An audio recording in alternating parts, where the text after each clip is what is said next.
Moi, il y a un joueur que j'ai toujours adoré au Paris Saint-Germain, c'est Georges Weah. Quand j'ai pu le rencontrer, que je le voyais avec sa propre voiture, ramener des mecs qu'il connaissaient même pas à la gare de Saint-Germain-en-Laye, à la fin de cette émission, Pascal Praud ne croit pas que je suis chauffeur-livreur. Il pense que je suis comédien. Et il dit, mais tu es comédien, Raymond. Je lui dis, je suis pas comédien, je suis chauffeur-livreur. Mais qu'est-ce que tu fais là? Tu es comédien.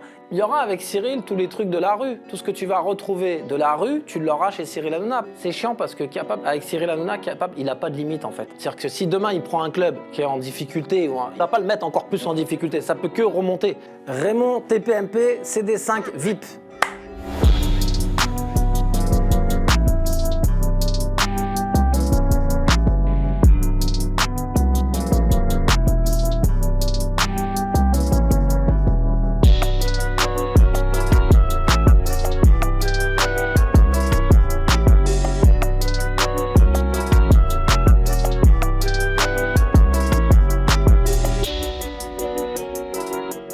Raymond, tu démarres le foot dans ton quartier à Colombes, tu prends ensuite une licence au CSMG à Gennevilliers pour ensuite atterrir au centre de formation du Paris Saint-Germain. Raconte-nous un petit peu les années du petit Raymond, comment tu commences le football?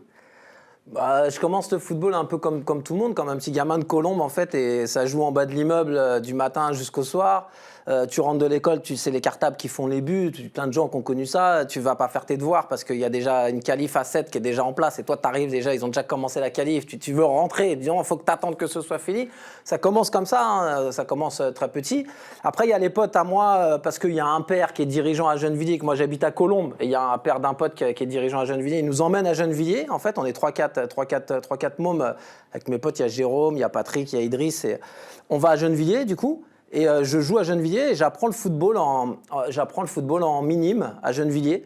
Et puis je suis très vite surclassé dans l'équipe des cadets. Donc je suis pas avec mes potes finalement, donc je suis dans les cadets. Et ensuite je suis en junior. Et en junior ça me saoule, j'arrête. Je continue à faire du foot au quartier et pour finir le cheminement, un jour je me dis je vais pas rester comme ça sans club et tout. J'ai envie de jouer au football en club. Je vais au Racing à Colombes et je vais pour passer la détection au Racing parce qu'il y a un pote à moi qui était gardien à l'époque, pour tout te dire. Il m'emmène avec lui et là on tombe sur l'entraîneur du Racing de l'époque qui dit, enfin un dirigeant, un entraîneur, je sais pas qui c'est, et il me dit ici c'est pas un moulin, on vient pas faire une détection comme ça. Et il me vire en fait, donc j'étais dégoûté, j'avais mis le short, j'avais les crampons, les crampons ils claquaient sur le carrelage, j'étais au Racing, j'ai dit putain, le stade Yves du Manoir, c'est la fête. Donc j'ai repris de 135B à l'époque tout seul dans l'autre sens, en grugeant, comme d'hab.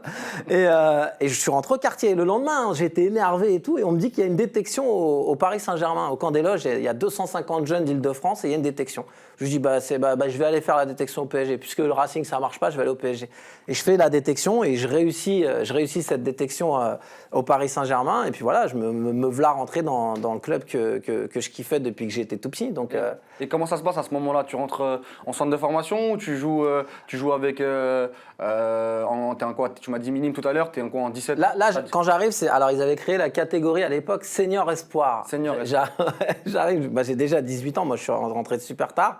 Et en fait, tu rentres au début pour jouer dans les équipes d'excellence, DH, tu sais, il y a plein d'équipes au Paris Saint-Germain. Tu rentres dans la section amateur, ce qu'ils appelaient à l'époque la section amateur. Donc tu rentres là-dedans, et puis après, tu fréquentes les différents groupes. Tu as des groupes CFA, tu as le groupe de la CFA2, les gens de DH, ils vont jouer en CFA2, les gens de CFA2 qui reviennent de blessure, ils vont en DH, et ça tourne beaucoup. Et donc là, tu rentres dans le camp des loges et tu arrives aux entraînements, et tu vois Georges Weah, tu vois des Ginola, tu vois des Djorkaeff, tu vois des Bernard Lama. Tu dis c'est pas possible. Que quelqu'un me pince, c'est pas possible. On te donne le survêtement du PSG, donc tu rentres au quartier avec, hein, tu te changes pas. Hein. On t'a donné le survêtement, je peux te dire, le sac PSG Nike première à l'époque, tu l'as et tu fais le tour du quartier avec. Hein. C'est quand tu arrives chez toi, tu marches quand même avec. Hein. Tu dis c'est pas grave, je rentre pas tout de suite. Je vais voir au quartier si je connais un mec.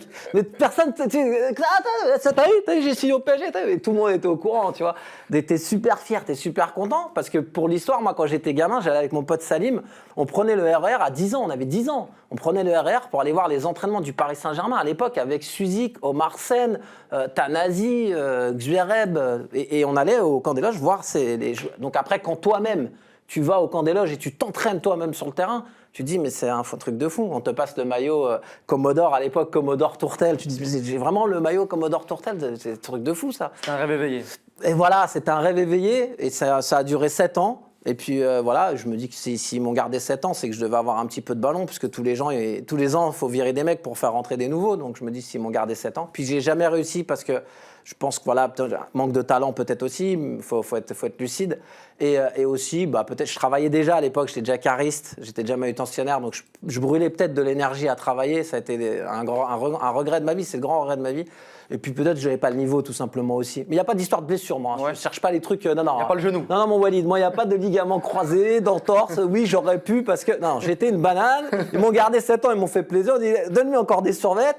J'allais voir Bernard Alou, les mecs, tu sais, Pascal Nouma, ils m'ont donné des basques, des pompes, des crampons. J'étais vraiment. Ils étaient comment les professionnels avec le reste du Pôle Espoir Vraiment bien. Vraiment. Elle est bien ta question. Elle est bien parce que personne ne la pose celle-là en fait. Les gens ne posent pas cette question. Et il faut savoir que les pros avec les gens qui sont au centre se comportent super bien.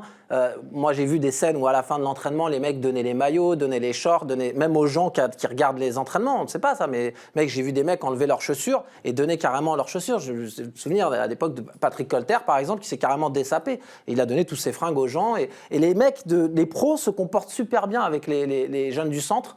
Et à l'époque, maintenant je ne sais pas parce que j'en sais rien, je sais qu'on avait énormément de respect. Et quand on arrivait dans le groupe pro, c'était un contrôle, une passe.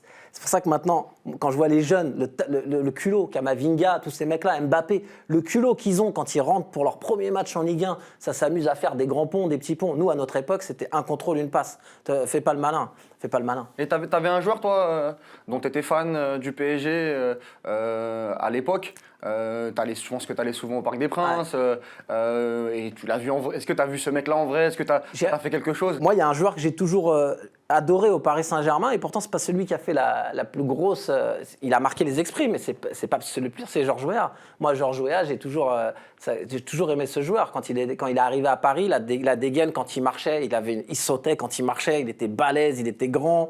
Voilà, il arrive à Paris, il a le numéro 18, je me souviens très bien. Et il claque des buts de la tête, il a fait des accélérations, des virgules, il va marquer tout seul. Le but contre le Bayern, tu l'as vu, les buts contre le Real Madrid quand il marque de la tête. Pour moi, c'était ce mec, c'était fort. Et quand j'ai pu le rencontrer, que je le voyais avec sa propre voiture, ramener des mecs qu'il ne connaissait même pas à la gare de Saint-Germain-en-Laye, au RER. Il ramenait des... Mais oui, parce que ce qu'il faut expliquer aux gens, c'est quand tu es au camp des loges, tu as au moins 30 minutes ou 25 minutes de marche pour aller au RER. Tu traverses la forêt, en fait. Et il s'arrêtait et les mecs faisaient du stop. Et lui, il s'arrêtait, prenait les mecs en stop, prenait des petits jeunes. Même nous, une fois, avec mon pote Salim, il nous a emmenés. Il avait une Honda, une espèce d'Honda rouge rallongée, une voiture avec ses blousons en cuir jaune. C'était lunaire. Et on est dans la voiture de Georges Weah qui nous ramène à la gare. Donc Georges Weah, Ballon d'Or, superstar. C'est un truc de fou. À l'époque, il n'est pas Ballon d'Or. Oui, bien sûr, mais futur, on sait, maintenant, il est même président. C'est pour te dire que moi, quand je choisis des idoles, je prends pas des petits mecs des latérales, des petits mecs de. Moi, ils deviennent présidents, mes idoles. Sur les bons chevaux. Ah, moi, je mise direct quand je sens un truc, j'ai le pif. Donc, ouais, c'était fou. Et puis après, c'est pas la légende quand on disait qu'il avait un grand cœur et qu'il balançait des plateaux repas pour les SDF à la gare de Saint-Germain-en-Laye. Quand ce qui restait des matchs dans les avions, tout ça, il prenait tous les plateaux repas, il allait les balancer au SDF. Moi, j'adore ce mec, j'adorais ce joueur. Et après, j'en aimais plein d'autres. Mais... On a parlé du Raymond footballeur. Moi, j'ai envie d'amener un peu sur un Raymond qui donne son avis sur le foot. Parce que tu parlais tout à l'heure du Paris Saint-Germain, mais tu t'es quand même bien rattrapé ces dernières années. Moi, j'ai souvent parlé avec toi. J'ai eu la chance de participer à beaucoup de plateaux avec toi, notamment. Ouais, mais partagez. Ouais, notamment à CNews. Tu dis que tu es un privilégié, que c'est une cour de récré. Ouais. Et je voulais que tu nous expliques un petit peu comment tu en es arrivé là. TPMS, RTL, CNews. Tu nous expliques tout ce cheminement, parce qu'aujourd'hui, tu es quand même sur l'une des plus grosses radios de France, tu donnes ton avis, tu fais les multiplex notamment, c'est quelque chose de fou. Est-ce que ça a été compliqué? Est-ce que ça a été dur de t'imposer? On sait qu'il y a des journalistes, des consultants aussi. Moi qui vis aussi ce métier-là, c'est pas les connais. Voilà, c'est pas simple. Ah, raconte-nous un petit peu comment ça s'est passé. Il y a des requins. Moi ça c'est lunaire ce qui se passe. À la limite, souvent je dis que je suis pas légitime d'être là parce que d'autres sont plus légitimes que moi. Quand je vois vos émissions, par exemple, au Club des 5 et je vous entends parler football, je me dis, eux, ils connaissent des choses sur le football que moi, je ne savais même pas. Des matchs Pérou-Équateur, les résultats. Je dis, les gars, Pérou-Équateur, c'était quand ça, Pérou-Équateur? Personne m'appelle. Vous êtes vraiment, je vois des fois des mecs qui sont, et je me dis, et moi, je suis sur RTL, première radio de France, à parler football. Je fais des finales de Coupe du Monde en 2018 avec Lisa Razou qui est à l'autre bout du téléphone. Je me dis, mais à quel moment dans ta vie tu vas parler avec Lisa Razou pour donner un avis sur la finale de la Coupe du Monde? Mais qui tu es? es? Tu sais pas faire 3 jongles, qui tu es? Donc, tu vois, c'est comme tu dis, et ça commence parce qu'au départ, je veux faire de la radio, et au départ, je veux absolument faire de la radio et travailler avec Cyril Hanouna, et après, on arrive à se rencontrer, et je fais de la radio avec lui en 2010. Alors, je te raconte tout. Oui, bien sûr. Ça va être chiant, mais je te raconte. On y va. Sur Virgin, je fais de la radio avec lui, je fais des défis dans la rue tous les matins, et ça me saoule au mois de janvier, et je veux m'en aller. Et Cyril, il me dit, si tu veux t'en aller, mais je te jure que sur la tête de ma mère, on se reverra. Et on est tout le temps resté en contact, tout le temps. Moi, je m'étais dit que c'était des paroles en l'air. Il a jamais me rappelé, le mec. Il dit ça à tout le monde dans ce métier. Et en fait, il me rappelle, et à chaque fois, il veut me remettre dans des émissions, à chaque fois. Et bon, après, il y a une émission qui se passe sur C8 qui s'appelle Touche pas à mon sport avec Estelle Denis, où il commence l'émission au mois de septembre. Moi, je ne suis pas dans l'émission. Et dans cette émission, tu n'as pas rien. Tu as des Henri Lecomte, tu as des Raymond Domenech, tu as des mecs. Tu vois, t'as des Riolo au début, je crois. Ouais, il y a Daniel Riolo, il y a Pierre Ménès. Tu as des mecs qui sont légitimes. Et Cyril, il m'appelle, il me dit, il faut que tu viennes. Je fais, mais je vais faire quoi là-bas, moi? Et les mecs, ils avaient des finales de Coupe du Monde, ça fait des Roland-Garros, tu vois. C'est Pierre Ménès, c'est le Carrel Football Club. J'ai rien à faire là-bas, moi. Je suis chauffeur-livreur, moi, Cyril. Il y a 2 minutes, je garais des camions à Rungis, moi. Et il me dit, non, tu vas et tu parles, tu dis ce que tu penses. Même si c'est n'importe quoi, tu dis ce que tu penses. Comme quand on parle ensemble et tout, pareil. Mais sois normal, sois naturel. Voilà, sois naturel. Je veux que tu sois naturel. J'ai dit, t'es sûr? Et t'es 16h, hein. L'émission à 17h45. Je prends ma voiture et je vais à Boulogne. Et je fais la première émission Touche pas à mon sport. Et sur cette émission, c'est là que je rencontre Pascal Praud. Parce que, une fois de plus, légitimité, t'as quand même Pascal Praud qui est là.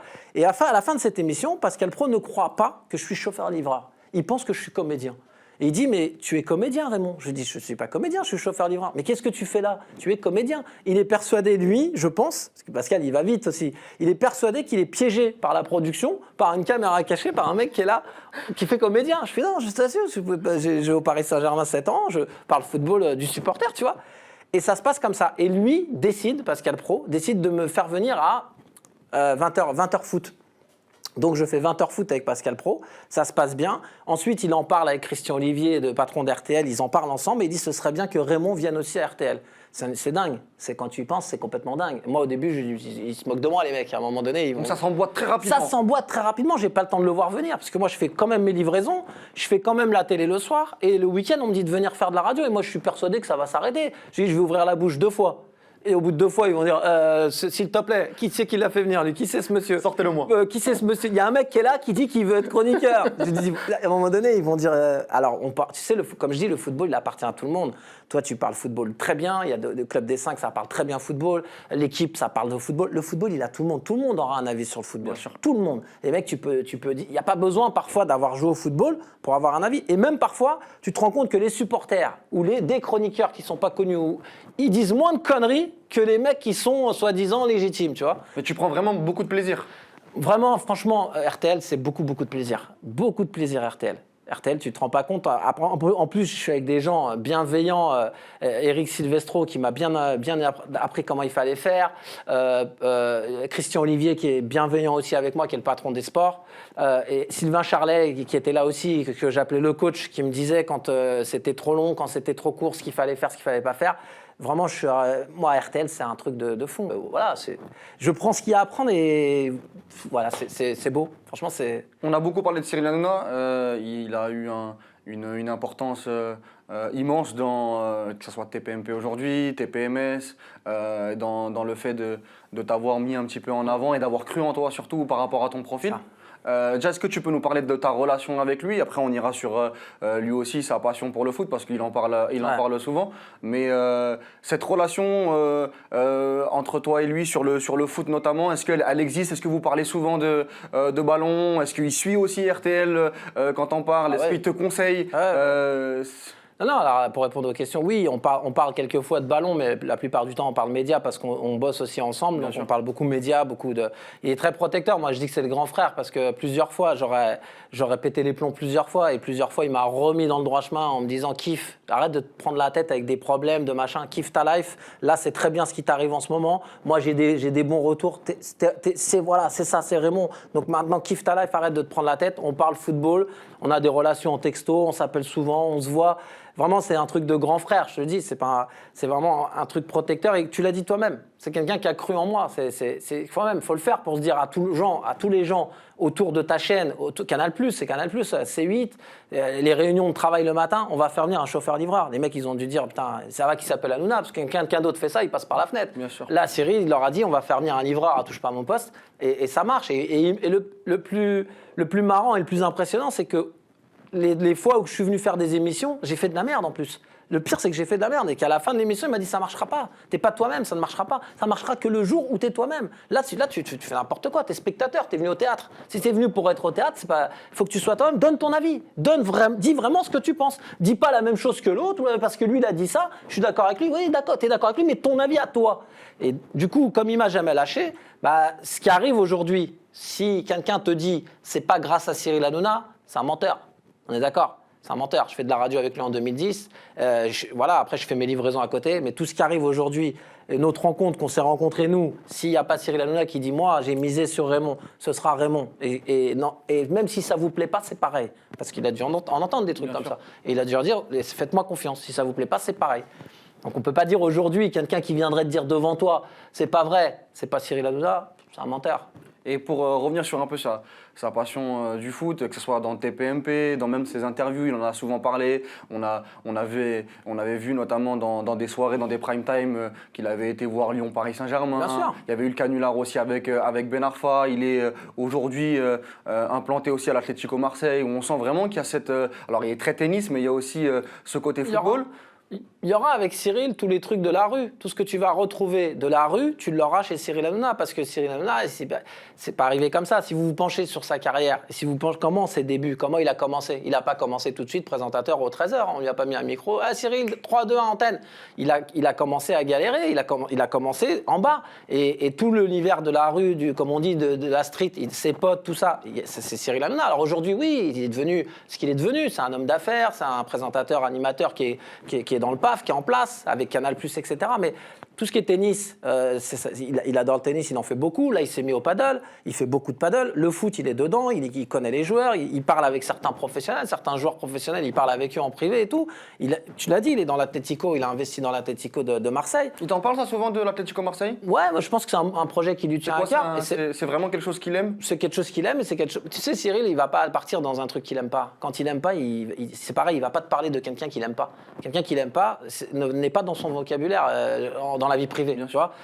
Après, si c'est pour faire des émissions de télé et en parler parce que ça fait partie de l'actualité, il va t'en parler. Mais en privé, il va pas te parler de quelqu'un qu'il aime pas. Et je pense que quand il part sur l'Atlético, c'est pareil. On est dans la street. C'est d'anciens footballeurs. C'est pas l'Olympique de Marseille. C'est un petit club à côté, populaire, des quartiers nord. Tout s'enchaîne en fait quand tu regardes. Et pour moi, c'est quelqu'un de la street en fait. Et la street, le foot, c'est ça. Hein. Et tu penses qu'à terme, le foot, c'est la rue. Il dit souvent quand on regarde TPMP qu'à un moment donné, il va s'arrêter. Est-ce que tu penses que ça peut être une suite logique? Aujourd'hui, on a énormément de fantasmes sur les potentiels repreneurs, que ce soit à l'OM ou dans d'autres clubs. Est-ce que tu penses qu'il a les épaules un jour pour reprendre un club? Il a souvent dit que son rêve, c'était de reprendre Guingamp. Alors, je ne sais pas si c'est une blague ou c'est quelque chose de réfléchi dans sa tête, toi qui le connais bien. Est-ce que déjà tu le penses capable d'assumer ce rôle-là? Capable, c'est chiant parce que avec Cyril Hanouna, il n'a pas de limite en fait. C'est ça qui est chiant. C'est que tu ne peux pas savoir. À chaque fois, tu dis il va se planter, il ne pourra pas, il n'aura pas les épaules. Et il repousse à chaque fois les limites. Capable, c'est pas facile d'être président d'un club de foot. Tu le sais, tu es dans le football, tu suis bien, tu vois comment ça se passe, les coulisses. Capable, j'en sais rien. En tout cas, s'entourer de gens. Ouais. S'entourer de gens. Avoir la faculté de s'entourer de gens pour faire des choses bien dans un club de foot, ça c'est certain.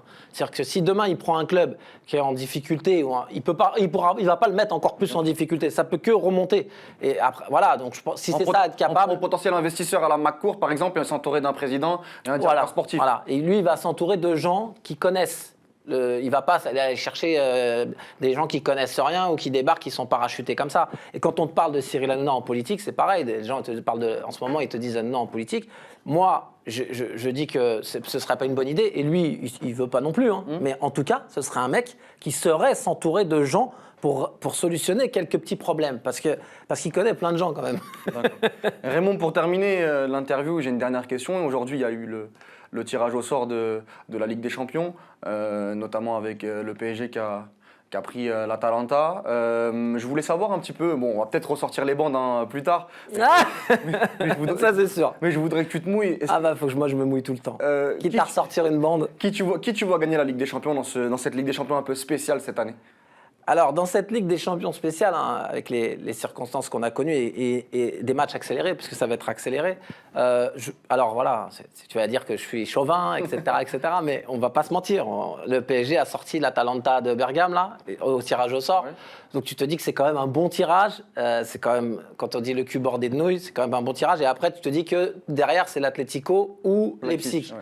C'est déjà un peu plus costaud. Moi, si tu me donnes mon favori, qui je vois, je pourrais te répondre le Paris Saint-Germain. J'ai pas de... Tu les vois vraiment cette année? Tu penses qu'il y a eu un déclic avec le match contre Dortmund, notamment à huis clos? Moi, en tout cas, je suis dégoûté qu'il y ait eu... Enfin, le coronavirus, bien sûr, tout le monde est dégoûté, mais j'aurais voulu que ça continue, en fait. J'aurais voulu qu'après la victoire contre Dortmund, parce qu'ils étaient gonflés à bloc, les mecs sont montés sur le Parc des Princes en crampons, là, je dis, il y en a un qui va se casser la gueule. Ils étaient gonflés à bloc, des fumigènes partout. La communion avec le public, c'était là qu'il fallait continuer. Il ne fallait pas couper le championnat, il ne fallait pas couper la Ligue des Champions. Maintenant, en état de forme, ils vont revenir avec, voilà, peut-être en meilleures conditions physiques, reposés, et puis mentalement, avoir envie de jouer au football. Ils vont avoir cette fraîcheur mentale de vouloir jouer au football, parce qu'on leur a pris leur football pendant 3-4 mois. Alors, souvent, on dit c'est des mercenaires, machin, ils pensent qu'à l'oseille. Mais là, on t'a pris ton métier et on t'a pris ton football pendant 3-4 mois. Donc, t'es qualifié, il y a un coup à faire. Je pensais, moi, qu'ils allaient la prendre quand ils ont battu 4-0 Barcelone au Parc. Ouais. Je pensais que ça leur tendait les bras. J'ai dit, cette fois-ci, c'est bon. Cette fois-ci, ils vont l'avoir. Et, on connaît la suite. La suite, on est tous partis marcher 1 heure dans Paris. On avait tous besoin de se dégourdir les jambes.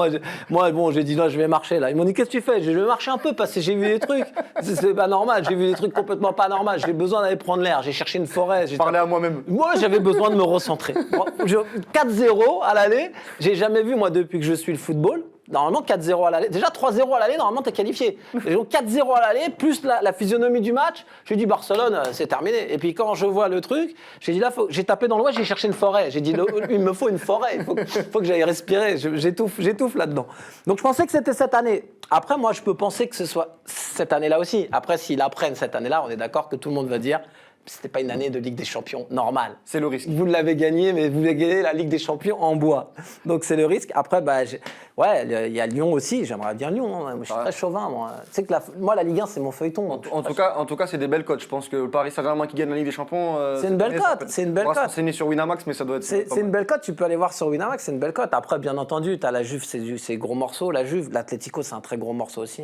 L'Atlético, ils connaissent, ils ont l'expérience, ils ont le vécu. Il y a ça aussi, tu vois. Mais en fait, comme tu sais pas dans quel état vont être les équipes, bien sûr, c'est compliqué de faire un pronostic. Là, je me mouille, mais tu ressortiras les bandes après, on va gaulerie. Tu m'appelleras et tu me diras, tu vois, c'est ça que je comprends pas. Tu dis des conneries et les gens sont contents. En tout cas, merci Raymond pour cette interview. Merci à toi, mon Wadi. C'est que tu es fortement demandé et que tu refuses beaucoup et ta parole est rare et ça me fait vraiment plaisir que tu sois venu dans le Club des 5. Je t'avais dit que je viendrais par rapport à toi parce que nous aussi notre rencontre elle est folle. On s'est croisés un jour sur 20h foot et j'avais dit à tout le monde que t'arrivais avec une veste bleue. Je croyais que t'es venu pour la circulation. C'est un gendarme, il vient pour la circulation. Il va me mettre une amende, lui, il va me mettre une prune. Il m'a dit non, il est comme toi, il est chroniqueur. Et je t'avais entendu parler football avec des résultats de Équateur, Pérou à 3h du matin. J'ai dit comment il fait pour savoir ça? C'est fou ça d'être passionné comme ça. Et après je suis moi le Club des 5, je suis avec les petites pastilles sur Twitter, je vous suis un peu et je vois et même les barres de rire. Il y a Romain qui est là, oui. Romain aussi, Romain que j'ai rencontré à Touche pas mon sport, Romain Bédouk, il est là et j'adore ce mec. Et je me suis dit, je vais venir, voilà, je te cache pas que ça m'a coûté 1 heure de voiture. J'ai failli me faire aligner parce que je suis en critère 3 avec le C5 et je me suis mangé un barrage porte-maillot. Il fallait que je contourne parce que critère 3, t'as pas le droit de rentrer dans Paris avec Anne Hidalgo, que j'aime, Anne Hidalgo. Donc je suis venu quand même, mais parce que c'est toi et parce que c'est le Club des 5. Parce qu'en règle générale, je fais pas d'autres. Merci Raymond et je te souhaite le meilleur. Merci à vous et puis bonne route au Club des 5 surtout, parce que vous êtes vraiment bons les mecs. Merci.